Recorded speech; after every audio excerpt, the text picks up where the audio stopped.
안녕하세요, 앤트맨입니다. 새해 복 많이 받으세요. 자, 19년이 왔습니다.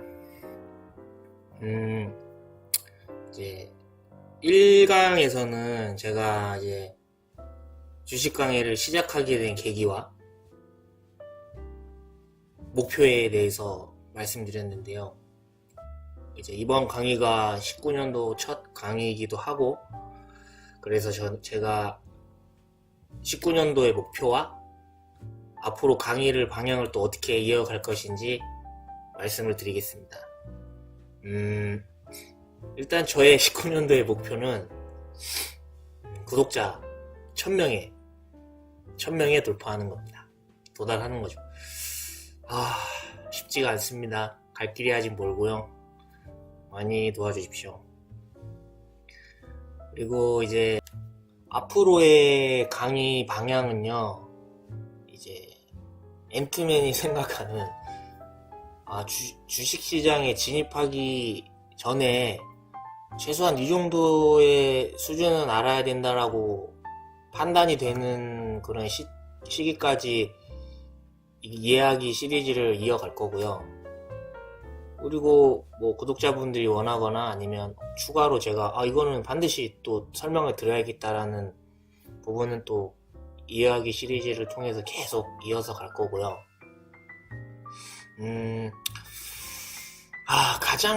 가장 큰 결심을 했습니다. 제가 10년 정도 이제 주식 투자를 하면서 한 번도 이제 뭐 주변 분들이나 뭐 가까운 지인들에게 막 이렇게 막 주식 계좌를 공개하고 막 그런 적이 없었거든요. 그래서 이렇게까지 해야 되나 고민이 들었고요. 왜냐면은 제가 항상 강조하는 그 기준과 원칙, 10년 동안 지켜온 기준과 원칙을 깨야 되는 거거든요, 이거는. 그래서 고민을 많이 했습니다. 그래서 제가 내린 결론은 이제 이야기 시리즈가 어느 정도 진행이 되면 이제 어느 정도 이제 구독자분들이 그래도 이 정도 수준 올라왔다라고 생각이 되면 이제 앤트맨과 함께하는 이제 진짜 이제 실전 투자하는 거를 강의를 찍을 생각이고요. 이제 그 전에 이제 제가 1편에서 이제 주식 투자에 들어오기 전에 강조했던 이제 주식은 절대 빚을 내서 투자하면 안 된다. 주식은 절대 빚을 내서 하는 게 아니다라는 것을 앤트맨인 저부터 먼저 공개를 하겠습니다. 제 상태를. 그리고 이제 19년도 이제 정말로 이제 저한테는 구독자분들과 저한테도 이제 19년 주식 투자의 시작이지만 이제 정말 앤트맨 구독자분들과 함께하는 19년도 시작이기 때문에 이제 19년도 계좌를 공개를 해서 이제 공개를 하는 겁니다. 공개를 해서 19년도 이제 12월 장 마감될 때 그래서 구독자분들과 앤트맨이 19년 동안 어떻게 수익이 났는지를 이제 공개를 할 거고요. 생각만 해도 엄청 숨막히는 한 해가 되겠네요. 모르겠습니다. 그냥 가는 겁니다. 원래 제가 강의에 하겠다는 이 목표를 잃지 않기 위해서 최악의 상황으로 빠지는 이런 주식 투자로 들어와서 인생을 망가뜨리는 이런 사람들을 방지하고, 그리고 또 저를 믿고 같이 함께 해주시는 구독자분들을 위해서 과감하게 이런 결정을 내렸고, 그런데 장이란다. 19년 시작하고 지금 이틀 동안 장이 무지작 빠지고 있습니다. 시장이 안 좋으면은 앤트맨도 별 수 없어요. 모두 공평해지는 겁니다, 그냥. 이럴 때는 굳이 막 의미를 또 부여해서 막 살려고 하지 마시고, 거기다 시간 너무 많이 쓰지 마시고, 본업으로 돌아가셔서 이럴 때는 카드값 빨리 갚으시고, 대출금, 특히 금리 높은 것들, 이자 많이 주는 것들 빨리 갚으시고, 현금을 많이 확보하고 계십시오. 이런 시기에는 현금이 짱입니다. 그게 유일한 우리의 무기예요. 개미의 장점이죠. 우리의 무기. 현금을 확보하고 싶을 때 확보할 수 있어요. 우리는 매매를 잠시 쉬어도 되고. 시작이 좋지는 않지만 19년도 어떻게든 최종 마감 영상 올릴 때 12달 뒤겠지만 플러스로 제가 마감을 한번 시켜보겠습니다. 도와주십시오. 열심히 한번 해보겠습니다. 19년도 이제 저의 첫 강의는, 엔트맨의 첫 강의는 매물대가 되겠습니다. 물대? 무슨 말이지? 네, 매물대는 이제 주식 용어 많이 들어보시겠지만 매물대를 처음 들어보신 분들도 많을 거예요. 저도 처음엔 몰랐습니다. 지금도 뭐 모르는 거 저도 많고요. 자, 그러면은 일단은 차트를 크게 보기 위해서 갑시다. 그리고 항상 이제 본인이 이제 뭐 생활하다가 알게 된 정보나 뭐 관심이 생겨가지고, 내가 이 종목을 조만간 매매를 하고 싶다, 매수를 해보고 싶다 라는 생각이 들면 그 종목을 뭐 홈트레이닝 시스템이나 모바일을 통해서 검색을 하시고, 일단 차트를 먼저 보게 된다면, 뭐 재무지표나 이런 거 뭐 뉴스도 봐야겠지만 차트를 먼저 보게 된다면 그 종목에 대한 다른 거 다 누르지 마시고 요 월봉 요거부터 먼저 누르세요. 항상 이 습관을 들여놓으세요. 이걸 뭐 알려드리려고만 이렇게 하는 게 아니라 저도 실제로 이렇게 합니다. 월봉을 먼저 키시고, 그리고 항상 큰 거에서부터 작은 거로 들어가는 이런 습관을 들여놓으셔야 돼요. 정작 이 회사가 어디 있는지는 모르고 여기 앞에서만 이러고 있으면 안 된다는 거죠. 큰 그림을 먼저 보고 들어가야 된다는 거예요. 뭐 차트에서는 뭐 월봉, 연봉이 그런 큰 그림을 보는 거고요. 이제 뭐 더 나아가서 뭐 저 같은 경우는 뭐 우동 구독자분들 그렇게 하셔야 됩니다. 뭐 한국 경제가 현재 어떻나, 뭐 세계 경제는 어떻나.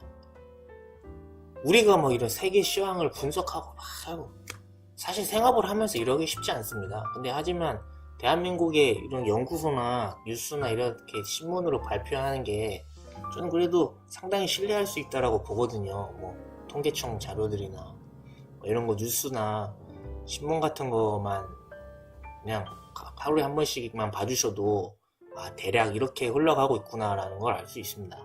그래서 항상 주변 대외적인 상황도 이렇구나라는 걸 인지를 또 하시고 반드시 그렇게 하셔야 돼요. 뉴스랑 친해지셔야 됩니다. 특히 뭐 경제 뉴스. 자, 그러면은 이제 월봉을 누르고 여기 이제 차트 형태. 자, 원래 이렇게 돼 있을 거예요. 어느 차트든 들어가면 뭐 어느 회사 걸 써도 비슷합니다. 그럼 여기서 이 매물대 차트를 눌러주세요. 자, 그러면 이 매물대 차트가 이게 무슨 말이냐? 이 가격대에 이만큼의 많은 거래가 활성화가 되었다. 물고기들이 이 가격대에서 많이 헤엄을 쳤다. 지금 이 화면을 봤을 때 삼성전자가 최고가 57,000원을 다시 뚫고 6만원까지 간다고 보면 그래도 가볍게 날아갈 수 있다는 거예요. 그게 무슨 말이냐면, 여기 보시면 이 매물대 삼성전자의 매물대 대부분이 만원 언저리에서 거의 60%가량이 발생했다는 걸 알 수 있어요. 그렇다는 것은 삼성전자가 최고가 57,000원을 찍고 현재는 37,000원까지 떨어졌지만 여전히 수익권에 있는 계좌가 아직도 플러스인 분들이 많다는 거예요. 그러면 상대적으로 앞으로 뚫고 가야 될 저항보다는 아래쪽에서 지지를 해주는 기반이 더 튼튼하다는 거죠. 그러면은 이제는 이 매물대가 여기선 지지대 역할을 해줬지만 반대로 저항으로서의 역할을 할 때를 한번 보자고요. 넷마블을 한번 봐봅시다. 똑같이 월봉이고 똑같은 매물대를 켰어요. 일단 딱 보자마자 느끼시죠? 일단 형성되어 있는 매물대 위치가 삼성전자랑 달라요. 보시면은 매물대가 거의 15만원 언저리에 형성이 되어 있죠. 그리고 넷마블은 상장된 이래에 20만원이라는 최고가를 찍었고요. 그럼 지금은 거의 10만원 언저리에 있네요. 그러면 이 많은 매물대의 거래가 형성이 됐는데 거의 15만원 정도란 말이죠. 그러면 앞으로 넷마블이 이 15만원을 뚫고 20만원을 뚫고 가기 위해서는 이 15만원대 쏟아지는 이 많은 물량들을 소화를 시키고 올라가야 된다는 거예요. 그럼 이게 왜 저항이 되는 거냐? 그러면 이 심리 상태를 해석을 해보자는 거죠, 상식적으로. 그러면 보세요. 15만원 정도에 이렇게 매매를 하신 분들이 지금 보세요. 6개월에 걸쳐서 거의 대략 마이너스 30% 정도가 났어요. 지옥을 경험하고 있는 거죠. 근데 넷마블이 뭐 시장 전체가 무너지지 않는 이상 앞으로 사업을 더 잘하고 이게 가치가 주가에 반영이 된다면, 어떤 이유가 돼서 종목이 오른다면 다시 15만원대에 이미 많은 마이너스 상태를 보고 있는 분들도 언젠가는 이 가격이 이렇게 올라온다면 다시 15만원 정도에 도달을 하겠죠. 그러면은 이 집 넷마블이라는 주식이 상장된 이래에 거의 15만원에서 대부분의 거래가 만들어졌는데, 이 많은 사람들이 6개월 동안 마이너스 30%에 대한 지옥을 경험하고 다시 15만원 근처가 왔다라는 거예요. 그러면 상식적으로 접근을 했을 때 정말 상식적인 해석을 하려고 노력을 해야 돼요.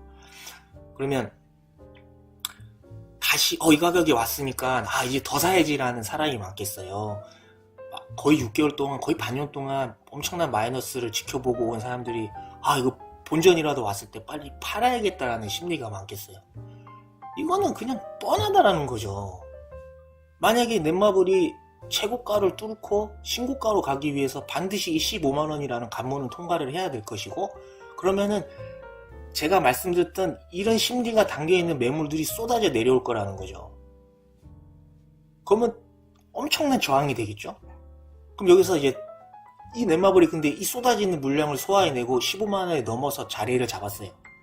그렇다는 것은 이 진짜 꽉 막힌 스트레스를 뚫고 올라갔구나. 그러면 앞으로는 조금 더 가볍게 올라갈 수 있겠죠. 하지만 1차적으로 15만원을 뚫기 위해서는 엄청난 싸움이 한번 일어나야 된다는 거죠. 이해가시나요? 그러면 다시 삼성전자로 돌아가서 이 그림을 저는 딱 봤을 때 이거 진짜 교과서에 실을 만큼 아름다운 차트다. 아름답잖아요. 그리고 대부분의 거래가 기업이 성장하는 시점에 이미 물량을 거의 다 잡아놓고 삼성전자는 계속 커갔고, 그 부분이 가치가 주가에 반영이 됐고 점점 올라가고, 근데 반대로 거래량은 점점 줄어요. 적어도 삼성전자를 이때 매매하시고 기관도 사고 외국인도 사고 개인도 사고 뭐 많은 분들이 샀겠지만 수익을 극대화한다는 거예요. 팔 생각이 없다는 거지. 끝까지 가져가는 거예요. 적어도 삼성전자를 매매하는 분 스타일들은 그냥 그날 가격에 일희일비 하는 게 아니라 올랐다고 팔고 내렸다고 팔고 뭐 올랐다고 사고 뭐 내렸다고 사고 이런 스타일이 아니라 수익을 한번 딱 잡으면 그걸 극대화하는 방법을 아는 거예요.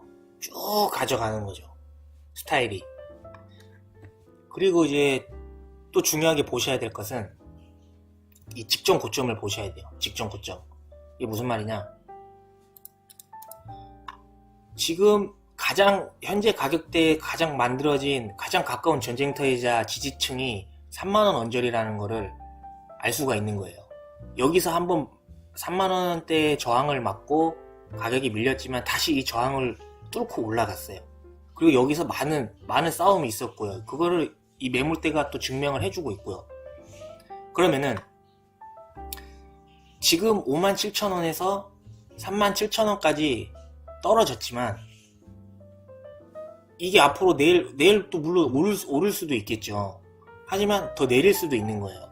그러면 제가 생각했을 때는 100원 내린, 500원 내린, 600원 내린 뭐 이런 식으로 그냥 단순히 뭐 얼마 내린 이런 것보다는 아무리 차트가 후행성 지표라도 이런 기록을 남겼고 또 이런 보조 지표들이 그 근거를 뒷받침해주고 있잖아요. 상식적으로 접근을 하고 이런 그래도 팩트인 이 자료를 좀 신뢰하자라는 거죠. 그래서 거기에 대한 기준을 잡고 매매를 하려는 노력을 많이 하자는 겁니다. 그러면은 이게 만약에 떨어진다면 그냥 무의미하게 쭉 떨어지지는 않겠구나. 한번 이 3만원대에서 한 번 더 치열한 싸움이 있겠구나. 그러면 만약에 이 3만원대가 지지대의 역할을 정확하게 해주고 반등의 기회로 삼아 주가가 다시 치고 올라가 준다면 그래도 조금 더 안전하게 매매에 임할 수 있겠구나. 근데 또 반대로 생각했던 거랑 다르게 이 지지대의 역할을 하지 못하고 이 밑으로 뚝 떨어져 버리면 또 반대로 그래도 가장 가까운 지점에서의 이 이해관계가 많이 필요한 이 지지대가 무너져 버렸네. 그러면 한동안 더 떨어질 수도 있겠구나. 이런 생각을 하는 거죠. 그러니까 제가 구독자분들한테나 주식 투자하시는 분들한테 원하는 게 뭐냐면 이런 생각하는 매매를 해야 된다는 거예요. 이 기준과 원칙을 잡을 때도 오늘이 37,000원이니까 만약에 여기서 500원 더 빠지면 이때 사야지. 이런 접근보다는 이렇게 차트를 보고 그래도 월봉이라는 걸 큰 추세를 보고 그래도 가장 가까운 직전 고점은 이렇고 여기에 대한 근거를 이런 것들이 뒷받침해주고 있고 그렇다면 이왕이면 들어간다면 이왕이면 팔아야 된다면 이런 식으로 생각을 하면서 하는 매매를 해야 된다는 거죠. 저도 그렇게 만들고 싶어요. 구독자분들이나 주식 투자하는 분들을. 그래서 본인 스스로도 내가 이 회사를 사야 됐을 때 본인 스스로 내가 이래서 샀어. 팔았을 때도 이래서 팔았어. 본인 스스로 설명이 돼야 돼요.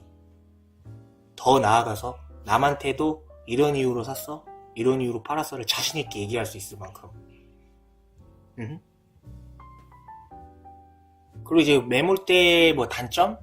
뭐 보완해야 될 것? 아니면 제가 매물대를 또 활용하는 방법은 예를 들면 지금 월봉 같은 경우는 이 삼성전자라는 차트를 한 화면에 담아요.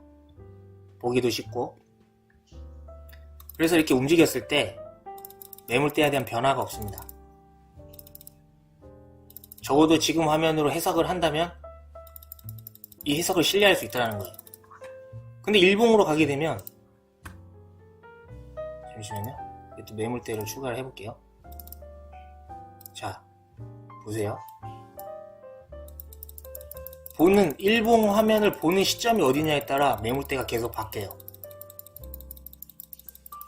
매물대는 정확한 공식에 의해서 틀리지 않은 수치를 표시해 주겠지만 이거를 제가 신뢰하기에는 그 기준을 잡기에 다 달라질 수도 있다는 거죠. 그래서 저 같은 경우는 월봉으로 전체적인 그림을 보고 이제 이놈이랑 한번 여서봐야겠다, 싸워봐야겠다 라고 판단이 들었을 때는 일봉에서는 매물대를 많이 신뢰한다기보다는 이제 직접적으로 제가 차트로 모양을 보면서 지지대와 저항에 대한 기준을 좀 잡고 거기에 대한 뒷받침을 하는 거래량을 보면서, 그래서 일봉에서는 매물대보다는 이런 차트의 모양과 거래량을 보면서 매매를 합니다.